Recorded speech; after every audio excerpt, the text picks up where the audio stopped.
Surabaya berpotensi mengalami kerugian mencapai miliaran rupiah dalam pendapatan daerah akibat reklame liar yang bersifat insidental atau hanya sekali pasang dan kadaluarsa yang izinnya telah habis namun tetap terpasang dengan keberadaannya tersebar di setiap sudut kota. Ketua Panitia Khusus Pansus Raperda Penyelenggaraan Reklame DPRD Surabaya, Adi Fatoni menyatakan akan menyelesaikan permasalahan dengan upaya inventarisir kendala yang ada hingga nantinya menemukan rumusan guna menyelamatkan pajak dan retribusi reklame hingga pendapatan daerah tidak merugi. Pertemuan ini kita itu kan menyampaikan, kita meminta masukan tim reklame selama ini dalam menerapkan Perda nomor 5 tahun 2019 bagaimana.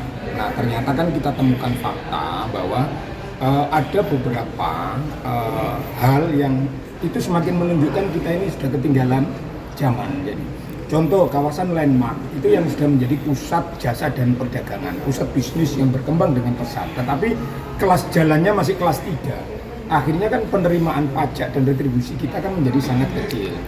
Terus contoh kemudian di Delta Plaza itu kan ada videotron kecil, karena itu di dalam Persil pemasukan Pemkot juga menjadi sangat kecil. Nah, itulah kenapa dalam Raperda ini kita akan dorong penataan kawasan gitu. Sehingga kita tidak bergantung lagi pada kelas jalan, tetapi kawasan-kawasan tertentu itu memang harus bisa menghasilkan pendapatan asli daerah yang tinggi sesuai dengan perkembangan pembangunan di pemerintah kota Surabaya.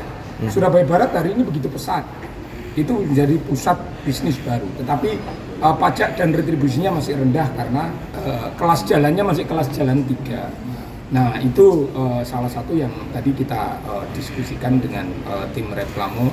Sementara itu, Kepala Dinas Pendapatan Daerah Kota Surabaya, Hidayat Syah, menyatakan siap mendukung upaya penertiban reklame melalui Raperda tersebut, mengingat berdasarkan data yang dimiliki mantan PLT Kepala BBPD ini menunjukkan lebih kurang terdapat 2.000 titik reklame yang menyalahi aturan. Pansus ini kan ada perbaikan-perbaikan yang nanti Pansus ini kan dulu kan sudah mulai, sekarang aktif lagi kan barusan ini ya.